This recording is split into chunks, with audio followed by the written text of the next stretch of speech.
Keith Gillespie has seen most things in life. But not this. Not half a dozen men in balaclavas armed with baseball bats storming the function room in which we were sitting. Earlier in the day, over a couple of pints just around the corner from Newcastle United's St. James Park, Gillespie had journeyed through stories of gambling, fighting, sex, drinking and Spanish prisons, offering them as reasons why he is now well placed to guide the next generation of young footballers. As the 43-year-old put it, "I was a winger from Northern Ireland playing for Manchester United, so they obviously called me the next George Best. I went on to emulate him, off the pitch anyway." Gillespie had lived through the troubles in his home country, where his dad was a prison officer at the infamous Maze in County Down. But even for him, this is terrifying. We are in the back room of a pub in Newcastle's West End 5 miles outside the city, where Gillespie is sharing some of his memories with 80 or so Geordies, each enjoying his honesty and humor. Then, at around 10 p.m., the doors to the room crash open. The laughter stops. Is it a wind-up? No, the bats, balaclavas and shouting make it immediately clear that this is no joke. For a split second, you worry that the Raiders are here to settle some historic gambling debt with Gillespie, who has flown in from Belfast for one night. Thankfully, not so. Is it a robbery?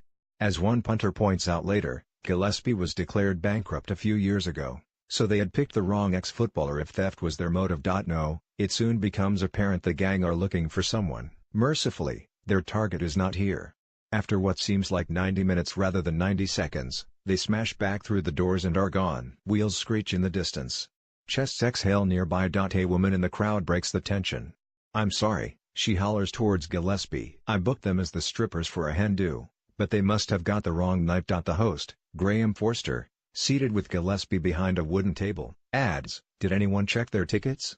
I should have asked if they had any questions for Keith." Finally, it feels safe to laugh, and the audience does that for another hour as the former Newcastle favourite somehow continues with his tales. Afterwards, while as good as inhaling a nerve-settling Guinness, he confesses, "I have never seen anything like that before." It takes us back to the question put to Gillespie hours earlier. What does he have to offer those youngsters making their way in the game today? "With my background, I've been there and done most things. I know what not to do," answers the father of 3, who is now in partnership with friend Brian Adair after launching the 1-2 football agency. Agents don't have a good name. 90% are in it for themselves, as I found out to my cost. That's one thing we're not. We want to help players. We're not going to be busy fools. We still have to make a living, but we will do it the right way. I want to be able to draw on my experiences and use them to guide young lads. I didn't have that. It would have been nice to have someone in my ear who had made those mistakes. It is, however, very difficult to pin down Gillespie to any regrets. He has emerged from the 2010 bankruptcy and says it has given him the chance to rebuild. He is good company and there is a carefree acceptance of the life he has lived. He has enjoyed it and is grateful. He was a member of the Manchester United class of '92 and scored on his debut before moving to Tyneside aged 19 in 1995 as part of the British record transfer which took Andy Cole in the opposite direction. In 4 years at St James he played 147 times and scored 14 goals. "Easily the best and happiest days of my career," he says. There were 86 caps for Northern Ireland, including victories over England and Spain, and spells at Blackburn Rovers, Leicester City and Sheffield United, among others. Gillespie calculates his total earnings at about £7.2 million. And how much of that is left?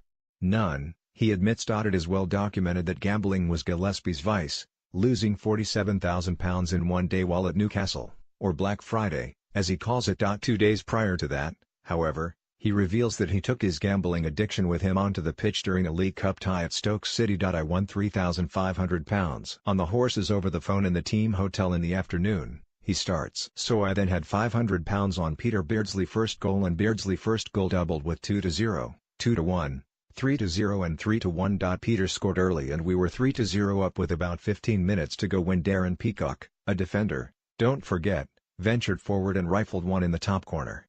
That cost me 52 grand.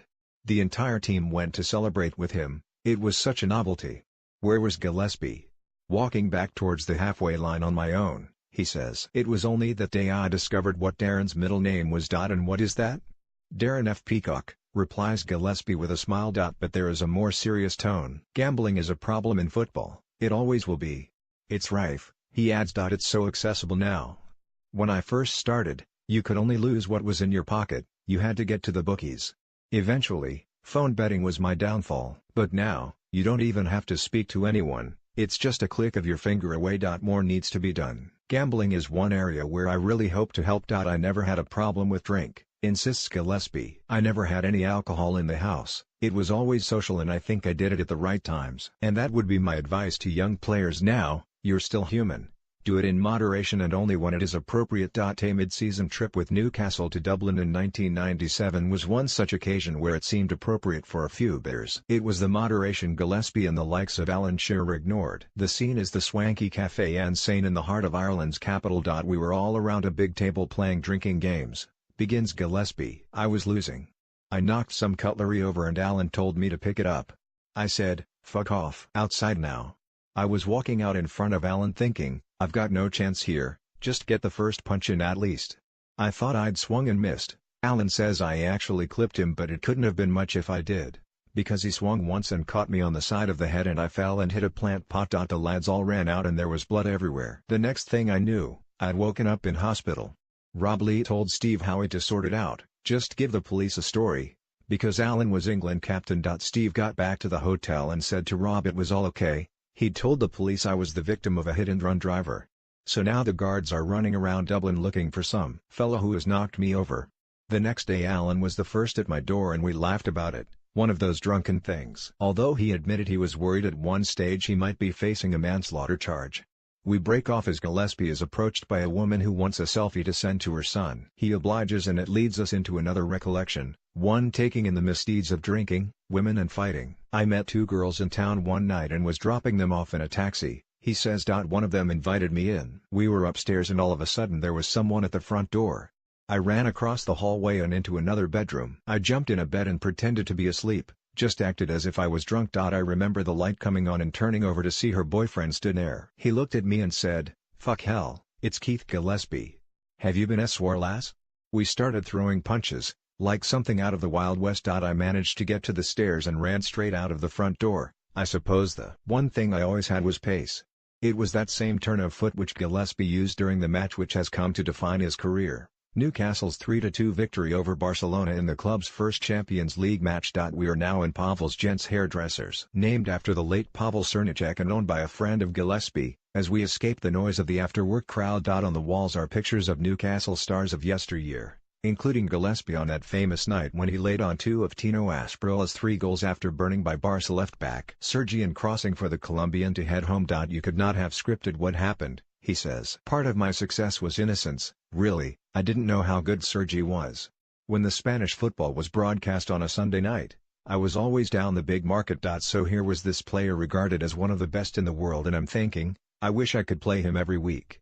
Some memories involving Spaniards are not so pleasant, such as the week Gillespie spent behind bars along with Leicester teammates Paul Dickov and Frank Sinclair after they were charged with sexual assault following claims by 3 women which were later proven false and motivated by financial gain. The one thing it did was make me a stronger person, says Gillespie of the La Manga Sunshine training camp which suddenly turned dark. Paul, Frank and I were in a cell together, on triple bunk beds. They were very worried and would lie awake at night talking about what could happen if no one believed us. It was frightening, the situation we found ourselves in. But we were totally innocent and I just put my trust in the justice system, although I wouldn't wish the experience on my worst enemy. With it we flag a taxi to a pub in the city's West End. Little does Gillespie know it at the time, but he was probably safer in that Spanish prison.